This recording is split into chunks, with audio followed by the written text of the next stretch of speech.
சமையலுக்கு யூஸ் பண்ணுற மஞ்சள் பொடியை நீங்கள் கடையில் வாங்குறீங்களா? அப்போ இந்த வீடியோவை பாருங்கள். இனிமேல் நீங்கள் மஞ்சள் பொடியை கடையில் வாங்க மாட்டீங்க. நீங்களே உங்கள் கையார வீட்டிலேயே செய்வீங்க. ரொம்பவே சுலபமாக இந்த மஞ்சள் பொடியை நம்ம வீட்டிலேயே அருமையாக செய்யலாங்க. Hi friends, welcome to cook with Raji. இன்னைக்கு வீடியோவில் நம்ம வீட்லேயே மஞ்சள் எப்படி தயாரிக்கிறதுன்னு பார்க்கலாங்க. நம்ம வீட்லேயே மஞ்சள் இயற்கையாக தயாரிக்கும் போது மஞ்சள் பொடி நம்ம செய்யும் போது அதுல குர்குமின் அதிகமா இருக்கும். நோய் எதிர்ப்பு சக்திக்கு அதுதான் ரொம்ப முக்கியம். நம்ம கடைகள்ல வாங்குற மஞ்சள் தூள்ல குர்குமினை தனியா பிரிச்சு எடுத்துடுறாங்க, மருத்துவத்துக்கு யூஸ் பண்றாங்க. ஸோ நம்ம கடையில வாங்குறதுல அந்த குர்குமின் அப்படிங்கிறது இருக்கவே இருக்காது, வெறும் மஞ்சள் மட்டும்தான் இருக்கும். அது யூஸ் பண்றதுனால நமக்கு கலர் தான் கிடைக்குமே தவிர அதனால நமக்கு நோய் எதிர்ப்பு சக்திங்கிறது கொஞ்சம் தான் இருக்கும். ஸோ நம்ம வீட்லயே மஞ்சள் தூள் அரைச்சி நம்ம உபயோகிக்கும் போது அதுல உள்ள குர்குமின் 100% நமக்கு கிடைக்கும். ஸோ நோய் எதிர்ப்பு சக்தியும் அதிகமா இருக்கும். ஸோ இதை நம்ம வீட்லயே எப்படி இந்த மஞ்சள் தூள் தயாரிக்கிறதுங்கிறது பார்க்கலாம். வீடியோக்குள்ள போறதுக்கு முன்னாடி நம்ம சேனலை சப்ஸ்கிரைப் பண்ணாலும் பார்த்துட்டு இருக்கீங்கன்னா சப்ஸ்கிரைப் பண்ணிடுங்க. இந்த வீடியோ பிடிச்சா வீடியோக்கு மறக்காம லைக் பண்ணிடுங்க. சரிங்களா, நாங்க வீடியோக்குள்ள போகலாம். மஞ்சள் பொடி செய்கிறதுக்கு நான் 100 கிராம் அளவுக்கு விராலி மஞ்சள் எடுத்துருக்குறேங்க. இது எனக்கு 1 மாதத்துக்கு சரியாக வரும். அதனால் நான் 1 மாதத்துக்கு தேவையானது மட்டும் எடுத்து வச்சுருக்கேன். ஏன்னா மொத்தமாக அரைச்சி வைக்கும்போது நமக்கு வண்டு விழுகிறதுக்கு வாய்ப்பு இருக்கிறதுனால நான் அப்பப்போ 1 மாதத்துக்கு தேவையானதை மட்டும் நான் அரைச்சி வச்சுக்க போகிறேன்.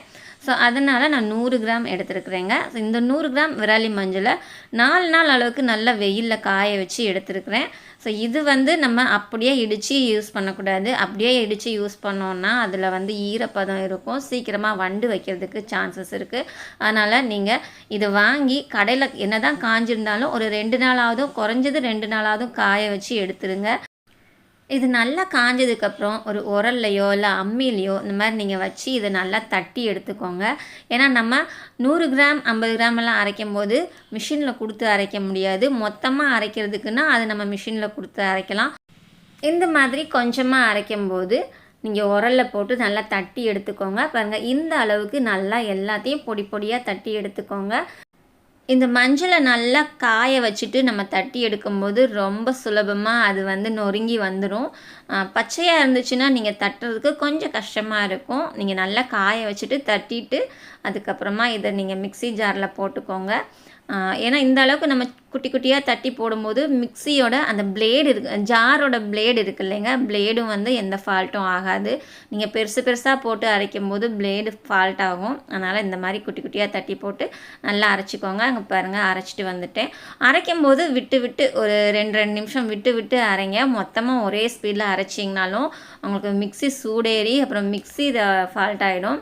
கொஞ்சம் கொஞ்சமாக விட்டு விட்டு அரைச்சிக்கோங்க. நம்ம என்ன தான் ஜாரில் அரைச்சாலும் மிக்சியில் அரைச்சாலும் அது ரொம்ப நைஸாக வராது, கொஞ்சம் கொரப்பாக இருக்கும்.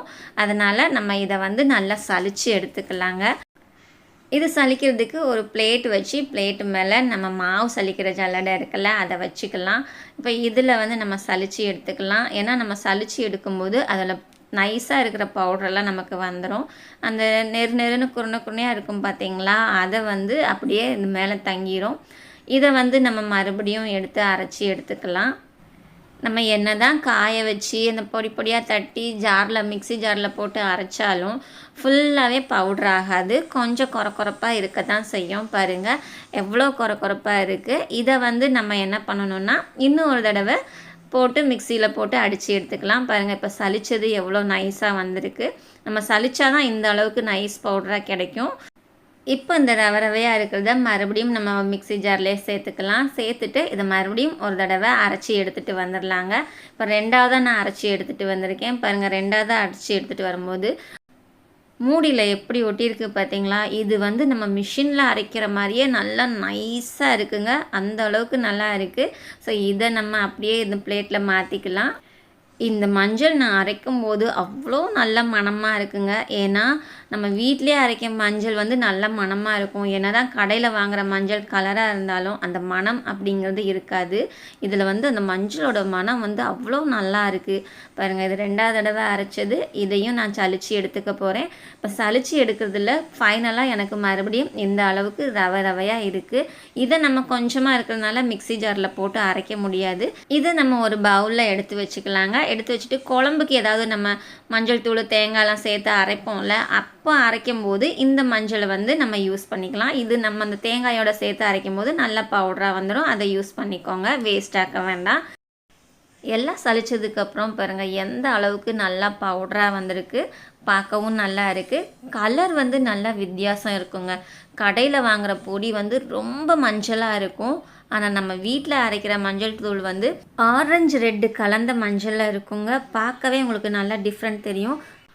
நான் ஃபஸ்ட்டு எடுத்து வச்சது வீட்டில் அரைச்ச மஞ்சள் பொடி, ரெண்டாவதாக எடுத்து வச்சிட்ருக்கிறது கடையில் வாங்கின மஞ்சள் பொடி. ரெண்டுக்குமே கலர் வந்து ரொம்ப நல்ல வித்தியாசம் இருக்குங்க.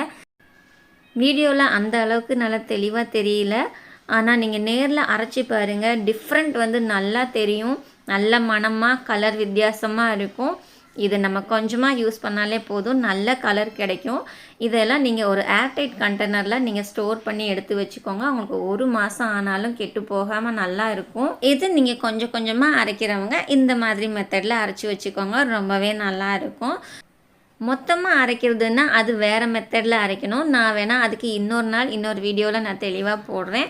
ஸோ இந்த வீடியோ உங்களுக்கு ரொம்பவே யூஸ்ஃபுல்லாக இருக்கும்னு நினைக்கிறேன். வீடியோ பிடிச்சிருந்தா வீடியோவுக்கு மறக்காமல் லைக் பண்ணிடுங்க. அப்புறம் நம்ம சேனலை சப்ஸ்கிரைப் பண்ணாமல் இருந்தீங்கன்னா சப்ஸ்கிரைப் பண்ணிக்கோங்க.